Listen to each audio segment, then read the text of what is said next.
আজকের নাটক হানিমুন ও একটি অলৌকিক ধস।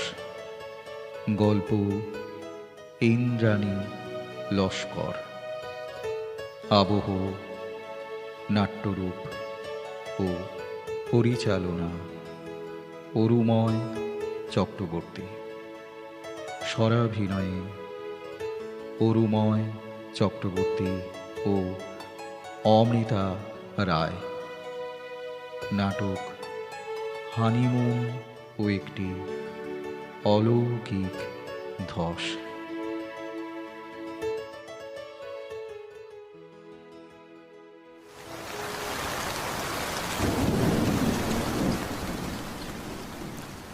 একদম বাজে লোক, বকওয়াস ফান্টুস কোথাকার। এই এই তুমি কিন্তু এবার খুব রেগে যাচ্ছ। এটা কিন্তু তোমার স্বভাব বিরুদ্ধ। তুমি না বলতে কার উপর রাগ করবো বলো তো? 90% মানুষ এত ভুলভাল ভাবে, এদের উপর রাগ করতে গেলে তো পৃথিবীর বাইরে গিয়ে বাস করতে হয়। মানুষ আসলে বাই নেচার ইরেশনাল। আর সেই জন্যে তুমি আমাকে 28 বছরের বুড়ো বলো, এই তো? সে যা খুশি বলো, ভদ্রলোক একদম বকম বাজলো। ভদ্রলোককে দেখেই আমি বলিনি তোপসে হাইলি সাসপিসাস। সে তো তুমি অন্য কারণে বলেছিলে। অন্য কারণ আবার কি? এরকম জোড়া ভুরু, থুতনির বাঁ দিকে লিচু সাইজের জরুল, ওকে দেখেই আমার ঝন্টু কাকুর কথা মনে হয়েছিল। ঝন্টু কাকু? সে আবার কে? ও মা, তোমায় ঝন্টু কাকুর কথা বলিনি না? না। ঝন্টু কাকু আমার মেজকার বন্ধু। ও জানো, ঝন্টু কাকু না তার বউ আর শালিকে খুন করেছিল। খুন করেছিল? বউকে? কেন? কি বোকা প্রশ্ন! আরে বউকে খুন করতে আবার কারণ লাগে নাকি? কাগজে পড়ো না। কিন্তু শালি, জোড়া খুন করার কি দরকার পড়েছিল তোমার ঝন্টু কাকুর? বুঝতে পারছি তুমি জোড়া খুনের মধ্যে লজিক খুঁজছো। কেন ধরে নাও না, বউকে খুন করেছিল সন্দেহের বশে, আর শালিকে কারণ শালি খুন করতে দেখে থাকবে, ব্যাস। তোমার এই গল্প বানানোটা থামাও তো। তোমার কথা শুনে বোঝাই যায় না কোনটা ঠিক আর কোনটা মিথ্যে। তুমিও দেখছি দাস চৌধুরী গোত্রের লোক। তুমি একটা জাঁতা। তখন থেকে চেষ্টা করছি ঝন্টু কাকু, জোড়া ভুরু, লাল জরুল, জোড়া খুন এসব বলে যাতে দাস চৌধুরী লোকটা মিস্টেরিয়াস হয়ে ওঠে, আর তুমি লজিক করে সব ভেস্তে দিলে। কেন? কিছু ইলজিক্যাল জিনিস মেনে নিতে তোমার কিসের এত আপত্তি বুঝি না। তা মানতে হলে বাবা হাঁচি, টিকটিকি সবই তাহলে মানতে হয়। দেখো, আমার কিন্তু ভদ্রলোককে এত খারাপ লাগেনি। একটু বেশি বকে নেই যা। একটু বেশি বকেন তাই? দেখো, ঘুম ফাটা দেখতে গিয়ে ওই পাহাড়ি রাস্তায় 2 কিলোমিটার হাঁটতে হাঁটতে লোকটার বকবকানির জন্যই কতখানি চড়াই উতরাই কখন পেরিয়েছি আমরা টের পাইনি। এটা তো মানতেই হবে। সে ঠিক আছে, কিন্তু কিরকম ইঁড়ে তর্ক ভাবো। শিক্ষিত মানুষ গাঁওয়ারের মতো ভার বগলে আর কারো ধৈর্য থাকে? তবুও তো আমি অনেক সামলেছিলাম। কিন্তু যাই বলো, ভদ্রলোকের বলার ভঙ্গিটা কিন্তু বেশ ইন্টারেস্টিং। কি যেন বলছিলেন? দাঁড়াও, ওর মতো করে বলি। আরে, তুমি তোমার ডায়লগগুলো একবার শোনাও না। আচ্ছা। এই ঘুম ফাটার ইতিহাস জানেন তো? গুরু রিম্পোচে বহু বছর আগে সিংহের পিঠে চড়ে এক রাতে এখানে এসে সাধনা করেছিলেন। এখন তো এটা সিকিম ভুটানের মানুষের কাছে তীর্থস্থান। বুদ্ধ পূর্ণিমাতে তো তিব্বত থেকেও লোক আসে এখানে। জানেন তো, ওই দিন রাতে এখনো সিংহের ডাক শোনা যায়। পরের দিন অনেকে নাকি পায়ের ছাপও দেখতে পায়। যাই বলুন না কেন, এসব তো ধর্মান্ধ মানুষের কুসংস্কার। সব কিছুকে কুসংস্কার ভেবে উড়িয়ে দেওয়া আপনাদের মতো ছেলে ছোকরাদের একটা ফ্যাশন হয়ে দাঁড়িয়েছে। আরে মশাই, এখনো পৃথিবীতে যুক্তিতে যার ব্যাখ্যা নেই এমন কিছু ঘটে বলেই পৃথিবীটা এখনো বাসযোগ্য। তুমি কিন্তু মিথ্যে ভদ্রলোকের উপর রেগে গেলে। আমার তো দারুণ থ্রিলিং লাগছে। তাই?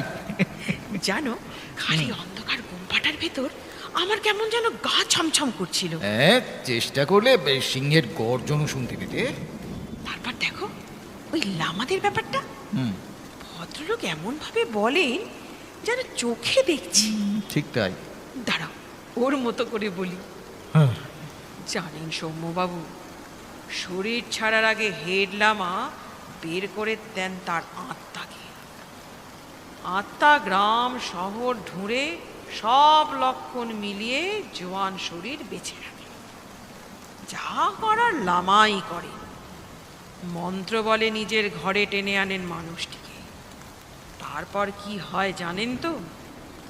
একদিন সকালে দেখা যায় বৃদ্ধ লামার খোলসটা পড়ে আছে, আর তার আসনে হেড লামার পোশাক পরে মানুষটি। যে রাতে আত্মার দেহান্তর হয়, সারা রাত কুকুরেরা ঘুমোয় না, সারা আকাশ জুড়ে তারা খসে। আরে শুনেছি সিকিমিজদের মধ্যে লিটারেসি ভালোই, তবু কেন যে সব বিশ্বাস করে বুঝি না। আরে বাবা, তুমি ওরকম তর্কটা না করলেই পারতে। বলছেন ব্যাস শুনে গেলে।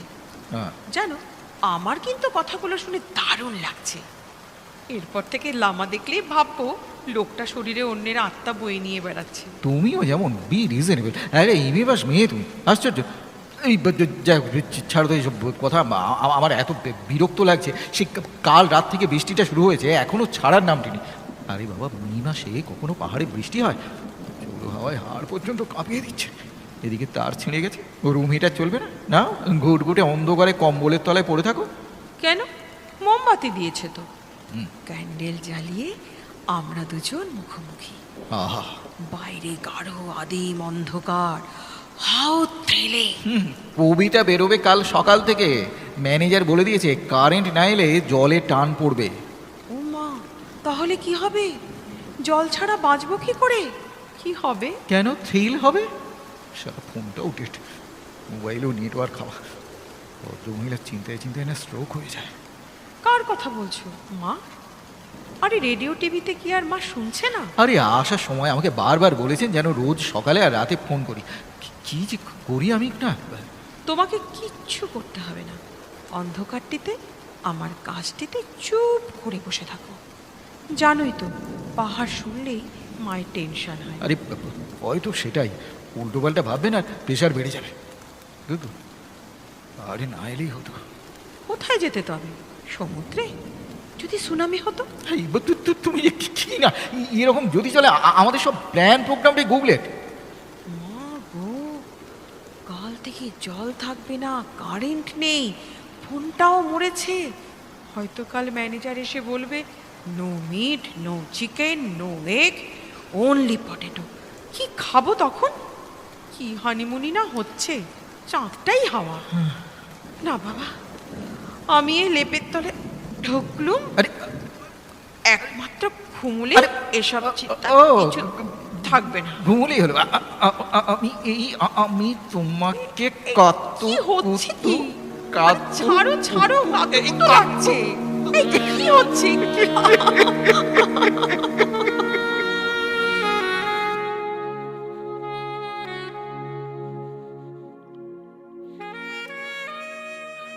শোনো তোয়া, এইমাত্র ম্যানেজারের সঙ্গে কথা বলে এলাম। ঝড় বৃষ্টি থামলে কি হবে? ম্যানেজার বলছে রিসর্ট থেকে নড়নচড়ন। এখান থেকে জোরথাং যাবার রাস্তায় ধস নেমেছে। প্রায় 500 মিটার রাস্তা এখন রঙ্গিত নদীতে। ঝড় বৃষ্টির মধ্যেই কাজ শুরু হয়েছে, কিন্তু 2-3 দিনের আগে গাড়ি চলার কোনো চান্স নেই। আর কোনো রাস্তা নেই? সেটা আমি জিজ্ঞেস করিনি ভাবছো। ম্যানেজার বললে উপায় হলো পাকদণ্ডী। বৃষ্টিতে পেছল দুটো পাহাড় পেরিয়ে যেতে পারলে ধস এড়িয়ে যাওয়া যায়। আমিও তো নেই বাবা, জানোই তো আমাদের বংশে পাহাড়ে ফাঁড়া আছে। ভাল লাগছে না, একদম পাগল পাগল লাগছে। একটা ঘরে ঠাই বন্দি। আমি তো আছি সৌম্য।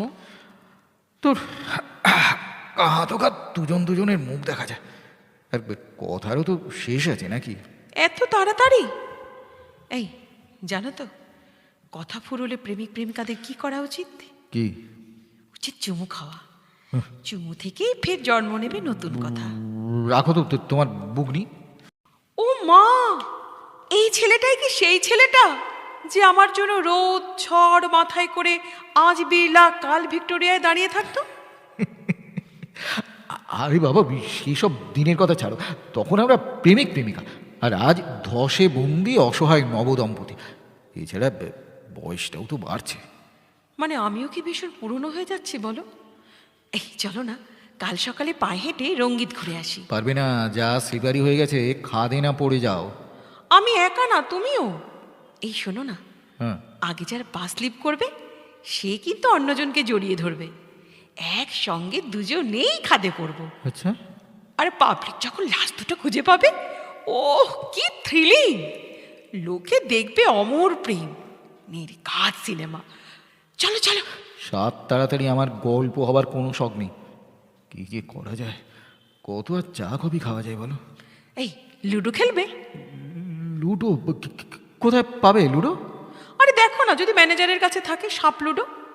এই মোমবাতির কাঁপা কাঁপা আলোয় কখনো সিঁড়ি বেয়ে টঙে উঠে যাচ্ছি, আবার সাপের পেটের ভেতর দিয়ে সরাত করে খাদে। কি দারুণ হবে! যাও যাও, দেখো না পাও কিনা। দূর, আমি পারবো না, আমি নিচে যাচ্ছি, দেখি বা ফোন টোনের কোনো ব্যবস্থা হয় কিনা। ও, আর আমি বুঝি একা একা অন্ধকারে বসে থাকবো? তাই টিয়া, আমি ফিরোজের এমপ্লিতি প্লেয়ারটা চেয়ে এনে গান শুনি। এই কোথায় যাচ্ছ? ফিরোজের কাছে। ওর এমপ্লিতি প্লেয়ারটা দেবে না? চাইলে দেবে নিশ্চয়। না, খবরদার, ওই লুমপেনটার কাছে যাবে না তুমি। কেন যাব না? চাইলে দেয় না দেয় সে কথা আলাদা। আমি বলছি তুমি যাবে না। তাহলে তুমি চেয়ে এনে দাও। কোনো দরকার নেই, যেদিন থেকে এসেছি ও কেমন ছুঁকছুক করছে তোমার সঙ্গে কথা বলার জন্য, বুঝতে পারো নি? গুম্ফায় যাবার সময় আমাকে ঠেলে তোমার পাশে পাশে হাঁটছিল। ও মা, তাই নাকি? আমি খেয়াল করিনি তো। ন্যাকামি করো না। দাস চৌধুরী জোড়া ভুরু আর জরুল দেখে বলে দিলে ডেঞ্জারাস, আর ওই পাংদের মতো রং করা চুল আর কানে দুল পরা ছেলেটাকে দেখে তোমার খুব সাধু পুরুষ মনে হয়েছিল বুঝি? কি না জেনে শুনে লোকের সম্বন্ধে যা তা বলছো? জানো ফিরোজ ন্যাশনাল জিওগ্রাফিতে ছবি বিক্রি করে? কে বলেছে তোমাকে? ফিরোজ? ওরকম লাফাচ্ছ কেন? ফিরোজ ছাড়া কে বলবে? আজ সকালে তুমি যখন ম্যানেজারের সঙ্গে গল্প করছো, ফিরোজ আমার ফটো তুললো না? ফটো তোমার? আগে বলনি তো। কি বলবো, সিনেমার শুটিং নাকি যে বলবো? ব্যালকনিতে দাঁড়িয়ে আছি, হঠাৎ ফিরোজ এসে বলল, কি সুন্দর হাসি ছেলেটা। ম্যাডাম, যেমন দাঁড়িয়ে আছেন থাকুন, আপনি ফোকাসে থাকলে পুরো ল্যান্ডস্কেপটা একটা অন্য ডাইমেনশন পেয়ে যাবে। আর তুমি তুমি পোজ নিয়ে দাঁড়িয়ে গেলে? দূর, কি বকছো? পোস্টও আবার কি, আমাকে নড়তেই দেয়নি। শালা, তুমি আমাকে বলনি তো। বললাম তো, ভুলে গেছি। কি এমন ব্যাপার হয়েছে যে না বলে মহাভারত অশুদ্ধ হয়ে যায়? বেচারি আমাকে কামড়ায়নি, খামচায়নি, রেসপেক্টেবল ডিস্টেন্স থেকে কয়েকটা ফটো তুলেছে। তাতেই তুমি এমন করছো যেন কয়লার ছ্যাঁকা দিয়েছে তোমাকে। তুমি জানো ফটোগুলো নিয়ে ও কি করতে পারে? সে করলে দেখা যাবে ক্ষণ। এখন যেখানে যাচ্ছ যাও তো। যাচ্ছি আমি ফিরোজের কাছে। ভেবেছেটা কি পরের বইয়ের ফটো তুলে বাজারে বিক্রি করবে? এবার কিন্তু তুমি আমার কাছে বকা খাবে সৌম্য। আমি বারণ করছি, তুমি যেও না। কেন যাবো না কেন? ফিরোজ মাথায় 6 ফুট 3 ইঞ্চি, জানো? চেহারাটা দেখেছ? পেটানো লোহা টানা বডি। কি হয়েছে তাতে? তোমার মুখে উল্টোপাল্টা শুনে এরকম লোকেরা কথা বেশি বলে না, জানো তো, হাত চালিয়ে দেয়। এই অন্ধকারে তোমার নাক মুখ সারাবার জন্য কোথায় ডাক্তার বুদ্ধি পাবো?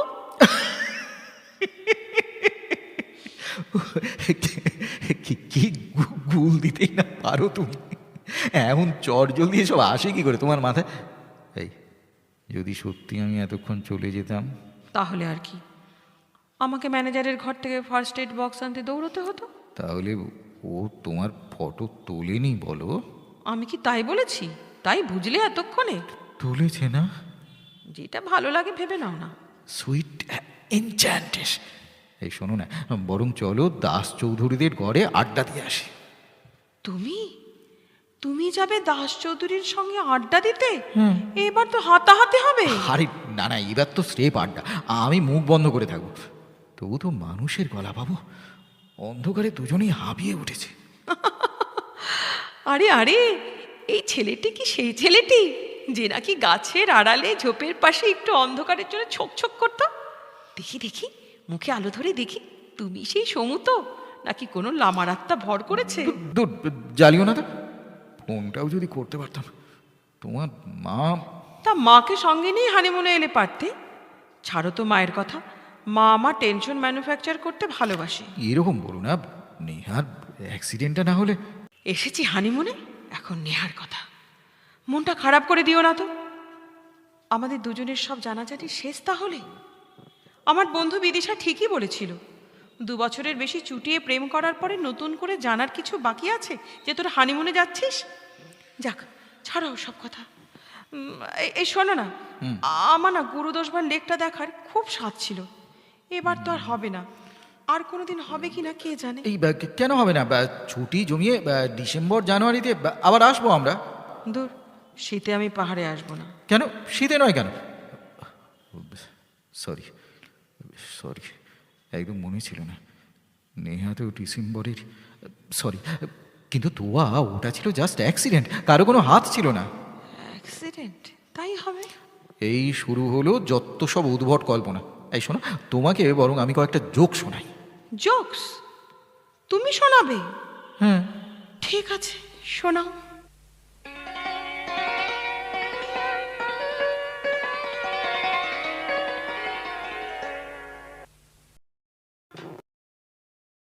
ঘুম আসছে না সমু? কত আর ঘুমোতে পারে মানুষ বলো? মাথার শিরাগুলো টান টান হয়ে আছে। এটা সিগারেট থাকলে খেতাম। ও মা, সে কি? সিগারেটের গন্ধই তো তুমি সহ্য করতে পারো না। ভাবছি এবার ধরবো। এই জানো, প্রত্যেক মানুষের একটা কোনো নেশা থাকা উচিত। ধসটা না নামলে এমন সত্যিটা বুঝতে পারতে না। না আরে কি বোর হচ্ছি ভাবো তো। তোমার ভালো লাগছে তো? তো উঠে পড়ি। উঠে দাঁড়িয়ে দাঁড়িয়ে চাঁদের পাহাড়, সরি, পাহাড়ে চাঁদ দেখি। বাহ, দারুণ বলেছ তো। চাঁদের পাহাড়। জানো, হ্যাঁ। এই চাঁদের পাহাড় দেখতে গিয়েই নেহা মরেছিল। সে আবার কি? নেহা তো পা পিছলে পড়ে গিয়েছিল, জাস্ট অ্যান অ্যাক্সিডেন্ট। জানো, সবাই তাই জানে, এমনকি বাবা মা। পড়েনি? না। তাহলে কি হলো বলো তাহলে। ওকে কেউ পেছন থেকে ঠেলে ফেলে দিয়েছিল। হ্যাঁ, ঠেলে ফেলে দিয়েছিল? কে? আমি। ফের শুরু করলে? নিজের বোনকে তুমি ঠেলে ফেলে দিয়েছিলে? বলছি তো। Do you want me to believe? ইচ্ছে না হয় বিশ্বাস করো না, আই কনফেস, আমি ওকে ঠেলে ফেলে দিয়েছিলাম। কেন? আমাকে ছুঁয়ে বলো। ছুঁয়েই তো আছো। যদি সত্যি হয়, আমি বিশ্বাস করি না, তবুও বলছি কেন হঠাৎ নিজের বোনকে খাদে ঠেলে ফেলে দিলে কেন? কে? উত্তর বানাতে পারছো না? না, এই কত কুত্তু। ছাড়ো তো। তাহলে বলো, 1 মিনিট সময় দিচ্ছি, ভেবে নিয়ে বলো, না হলে কিন্তু সারা রাত কাতুকুতু দেবো বলে রাখছি। তোমার সঙ্গে আমার কতদিনের আলাপ সমু? কেন, তুমি জানো না? ধরে নাও 2.5 বছর। তার আগেও তো আমার একটা জীবন ছিল নাকি? সে তো আমারও ছিল, তাতে কি? যদি বলি সে জীবনে এমন একজন পুরুষ এসেছিল যাকে আমি আর নেহা দুজনেই চাইতাম। কই, আমাকে বলনি তো। হয়তো এতদিন সময় হয়নি তাই। তাহলে এখনই বা বলছো কেন? তোমাকে বলাটা উচিত বলে মনে করছি তাই।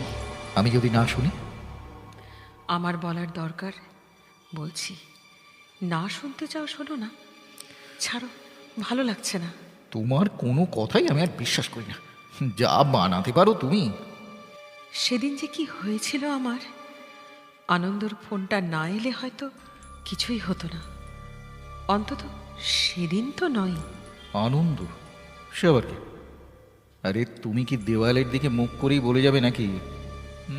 বুঝেছি, তাতে তোমার গল্পটা বানাবার সুবিধা হবে। যাই হোক, বলো, ওই আনন্দটা কে? আনন্দ কার্লেকার, আর্টিস্ট, ইন্টারন্যাশনাল সেলিব্রিটি, প্যারিসে থাকে। যাকে বলো, আনন্দের কি ফোন? কাকে ফোন? নেহাকে। নেহা ওর সেলফোনটা ঘরে রেখে বেড়াতে বেরিয়েছিল। রাতে? রাত কোথায়, তখন তো সন্ধে 7টাও বাজেনি। আগবে বলে হোটেলের পেছনে আয়না টপে চাঁদ দেখতে বেরিয়েছিল। আয়না টপ? এই দেখো, ধরা পড়ে গেলে। আয়না টপ বলে কোনো পাহাড়ের নাম শুনিনি। আমরা, মানে আমি আর নেহা নামটা দিয়েছিলাম। এক কাপ কফি হলে তোমার গল্পটা আরো জমতো। এত রাতে কেই বা কফি দিচ্ছে? তা বলো, আনন্দ নেহাকে ভালোবাসতো? আমিও আনন্দকে ভালোবাসতাম। সেই শাশ্বত ত্রিভুজ প্রেম। এই নতুন কিছু ভাবতে পারলে না? অবশ্য নেহাই আমার সাথে আলাপ করিয়ে দিয়েছিল। একটা আর্ট গ্যালারিতে গ্রুপ এক্সিবিশনে নেহার ছবি ছিল। আনন্দ প্যারিস থেকে কলকাতায় এসেছিল ফোক আর্ট নিয়ে কিছু কাজ করতে। নেহার সঙ্গে আর্ট গ্যালারিতেই আলাপ। আর তোমার সঙ্গে? এমনিতে আমি ছবি টবি কম বুঝি, তবু নেহার ছবি আছে বলে গিয়েছিলাম। কি ব্রাইট আর হ্যান্ডসাম! কি জানি, চোখে চোখ পড়ার পরই আমার কেমন যেন মনে হয়েছিল হি ইজ ফর মি। তুমি তুমি মানে? কিন্তু তখনই নেহার আনন্দ অনেক দূর এগিয়ে গেছে। বাড়িতেও নিয়ে এসেছে দু একবার। একে অবাঙালি, তাই বিদেশে থাকে। মা একদম পছন্দ করেনি। বাবার অবশ্য খুব মনে ধরেছিল। মা আমাকে বলেছিল কিছু একটা করতে। আর তুমিও ঝাঁপিয়ে পড়লে, সব জেনে শুনেও? কি করি বলো, আনন্দ তখন আমাকে টানছে। ছি! তখনই আনন্দর এক একটা ছবি কি ফ্যাবুলাস দামে বিক্রি হয়। তোমার লোভ হলো, এই তো? আমাকে সবটাই তুমি জেনে বসে আছো ভাবছো কেন? শোনো না, আমি নেহাকে দু একবার বোঝাতে চেয়েছি বিদেশে থাকে, প্যারিসের মতো জায়গায় হয়তো গিয়ে দেখবি কাউকে নিয়ে লিভ ইন করছে। নেহা তখন কি বলেছিল? ও আমাকে প্রায় ফু দিয়ে উড়িয়ে দিয়েছিল। বলেছিল আনন্দর মতো জিনিয়াসের সাথে যতটুকু থাকা যায় সেটাই ভাগ্য। কটা মেয়ের সাথে ওর সম্পর্ক তা জেনে আমার লাভ কি? ও মেয়ে তখন সব বোঝানোর বাইরে। তাই তলায় তলায় তুমি ছক কষতে শুরু করলে? অগত্যা বেশিরভাগ মেয়েই তাই করত। হঠাৎ একদিন নেহা যখন বম্বের একটা এক্সিবিশনে দেওয়ার জন্য ছবি নিয়ে ব্যস্ত, আমি করলাম কি, নেহার ছবি তো দেখেছ, হ্যাঁ। যমজ আমরা, এক দেখতে। শুধু ও টিপ পরতো, আমি পরতাম না। একদিন নেহার সালোয়ার কামিজ পরে, ওর স্প্রে গায়ে মাথায় ছড়িয়ে টিপ পরে আনন্দর হোটেলে গিয়ে হাজির। তো তুমি পারলে? আমাকে দেখে আনন্দ বলল, আরে তুমি, তোমার তো সন্ধে একাডেমিতে যাওয়ার কথা। আমার তখন বুক কাঁপছে। সাহস করে বললাম, তোমাকে দেখতে খুব ইচ্ছে করলো। আমার মুখের উপর ঝুঁকে গভীরভাবে কি দেখলো আনন্দ। তারপরে হেসে বলে উঠল, আমাকে টেস্ট করতে এসেছো? তুমি তো তুয়া। ধরা পড়ে কি লজ্জা আমার। তারপর? আনন্দ আমার লজ্জা ভেঙে দিয়েছিল। তুমি মানে তুমি? আনন্দ আমাকে কথা দিয়েছিল আমি নেহাকে কিছু না জানালে নেহা কিছুই জানাবে না। অতএব তোমাদের অভিসার চলতেই থাকলো। আর বেচারা নেহা? নেহা তো তখন প্যারিসের স্বপ্নে বিভোর। এদিকে আনন্দ আমাকে বলেছিল পাসপোর্টটা করিয়ে রাখতে। যে কোনো দিন শর্ট নোটিশেও চলে আসবে আমাকে নিতে। অথচ ফিরে যাবার পর প্যারিস থেকে একদিনও ফোন করেনি আমাকে। আমি বোধহয় বার দুই চেষ্টা করেছিলাম। আনন্দ বলেছিল আমি যেন ওকে ডিস্টার্ব না করি, তারপর? না হলেও নেহাকে সব জানাতে বাধ্য হবে। নেহাকে ওর নতুন বাড়ির ছবিও পাঠিয়েছিল। বড় বাড়ি, দুজনেরই স্টুডিও থাকবে বাড়িতে। ছবিটা দেখে আমি প্রতিজ্ঞা করেছিলাম ও বাড়িতে হয় আমি আর আনন্দ থাকব, না হয় আমাদের দুজনের কেউ থাকবে না। একদম বকওয়াস। আমার চেয়ে বেশি কে জানে তুমি ভার্জিন। আমি কখন বললাম আনন্দর সাথে ওসব করেছি আমি? বলনি, কিন্তু দিনের পর দিন হোটেলে একলা পেয়ে ও তোমাকে ছেড়ে দিত? আমি আনন্দকে বুঝিয়েছিলাম, ও কথা শুনেছিল। সোয়াইনটা আমার মুখের উপর জুতো মারলো, অথচ আমি কি বা করতে পারতাম? তবু হাল ছাড়িনি। নেহাই বলেছিল জানুয়ারিতে আনন্দ আসবে, ওরা চলে যাবে, আর এই সময় বাবা পাহাড়ে যাবার ব্যবস্থা করে। নেহা যেতে চায়নি। আমি বলেছিলাম চলে তো যাবি, আবার কবে সবাই একসাথে যাওয়া হবে, চল না শেষবার ঘুরে আসি। ও রাজি হয়েছিল। তারপর? দিনটা ছিল 26শে ডিসেম্বর। আজকের মতোই চাঁদ উঠেছিল। আমাদের হোটেলটাও ছিল এইরকম একটা পাহাড়ের মাথায়, ছোট্ট ঝিমঝাম হোটেল। হোটেল থেকে একটু উঠে আয়না টপ, খাদের দিকে অল্প ঝুঁকে দাঁড়িয়ে আছে খাড়াখাড়ি ব্রেথলেস ড্রপ। নেহা যখন বাইরে, তখন আনন্দর ফোন এসেছিল। আমি ধরেছিলাম। আনন্দ বোম্বে এসেছে, জানুয়ারির প্রথমেই আসবে। আমি পাগল হয়ে নেহাকে খুঁজতে বেরিয়েছিলাম। যাবার সময় ওর সেলফোনটা ছুঁড়ে ফেলে দিয়েছিলাম খাদে। আমি জানতাম নেহা কোথায়। গিয়ে দেখি একটা পাথরের উপর বসে ও চাঁদে বিভোর। আমি ডাকিনি, পা টিপে টিপে ওর পেছনে গিয়ে ওর ঘাড়ে হাত বুলিয়েছিলাম। তারপর কি হলো? চমকে তাকাতে গিয়ে ও বোধহয় একটু বেসামাল হয়ে থাকবে। আমি দেরি করিনি, চোখ খুলে দেখি চিৎকার করে অন্ধকার ছিটতে ছিটতে খাদে পড়ে যাচ্ছে। দারুণ দারুণ তুয়া, তুমি অসাধারণ অভিনেত্রী, অসাধারণ।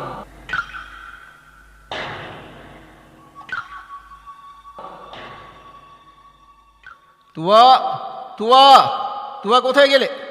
তুয়া, এই যে তুয়া, শোনো, কাল তোমার একটা কথাও আমি বিশ্বাস করিনি, তবে ঘুমটা ভালো হয়েছে। বেশ, এই কি বানাতেই না পারো তুমি, বলো? তাই? অন্য লোক হলে ঠিক বিশ্বাস করতো না, বলো? কি জানি। আরে সকাল থেকে কি হলো তোমার? অত মুড অফ কেন? কই না তো, আমি তো এখন বেলজিয়াম গ্লাসের মতো পরিষ্কার। শুধু ভাবছি এতটা না করলেও তো পারতাম। এই দেখো, আবার শুরু করলে। এ কি আর কোনোদিন শেষ হবে? যতদিন বাঁচবো আমাকে খুঁড়ে খুঁড়ে খাবে। তার মানে এখনো তুমি বলছো, যা বলছো সব সত্যি?